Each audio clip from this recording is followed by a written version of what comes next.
warahmatullahi wabarakatuh. Halo Sobat IT, perkenalkan nama saya Nova SJA dengan nomor 58606749994. Di sini saya mengambil jurusan PGSD Perguruan Sekolah Dasar. Nah, di video sebelumnya kita sudah pernah membahas tentang apa itu ontologi, epistemologi, dan aksiologi. Nah, di sini saya akan menjelaskan tentang apa itu, bagaimana filsafat ilmu mengawasi dan mempertanyakan eksistensi keilmiahan serta nilai-nilai dalam ilmu pendidikan.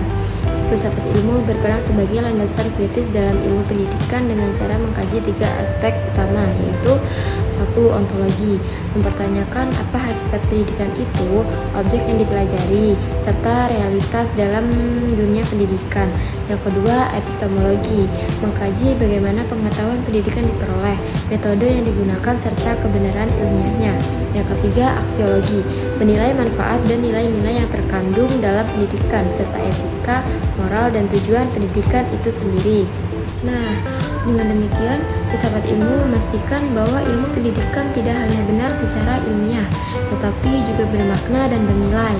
Yang kedua, bagaimana pendidikan yang bermakna dan bernilai turut memperkuat perkembangan filsafat ilmu. Pendidikan yang bermakna dan bernilai akan menghasilkan praktik pendidikan yang tidak hanya fokus pada transfer ilmu, tetapi juga membentuk karakter dan pemikiran kritis. Nah, hal ini memperkuat filsafat ilmu karena 1. Mendorong referensi terhadap tujuan pendidikan. Yang kedua, pengembangan pemikiran kritis terhadap teori dan praktik pendidikan. Yang ketiga, yaitu menjadikan pendidikan sebagai sarana pembentukan manusia yang utuh, intelektual, dan moral, sehingga pendidikan menjadi ruang aktualisasi dan konsep-konsep filsafat ilmu. Yang ketiga, yaitu mengapa filsafat ilmu disebut sebagai pisau analisis, ontologi, epistemologi, dan aksiologi dalam membedah persoalan pendidikan.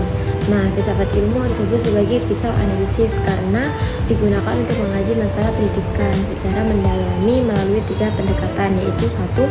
Ontologi, menganalisis hakikat masalah, contohnya misalnya apa itu belajar.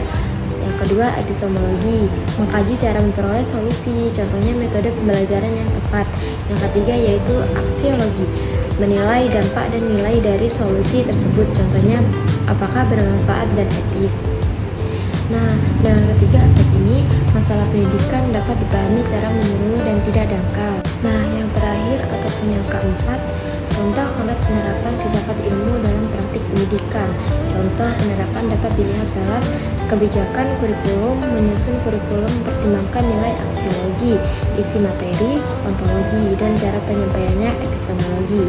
Proses pembelajaran, guru memilih metode pembelajaran aktif karena diyakini lebih efektif secara epistemologi dan bernilai bagi perkembangan siswa.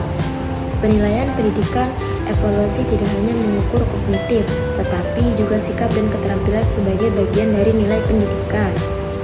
Oke, kesimpulannya, filsafat ilmu memiliki peran penting dalam pendidikan sebagai dasar berpikir kritis, alat analisis, serta penentu arah dan nilai pendidikan agar lebih bermakna, ilmiah, dan bermanfaat bagi kehidupan.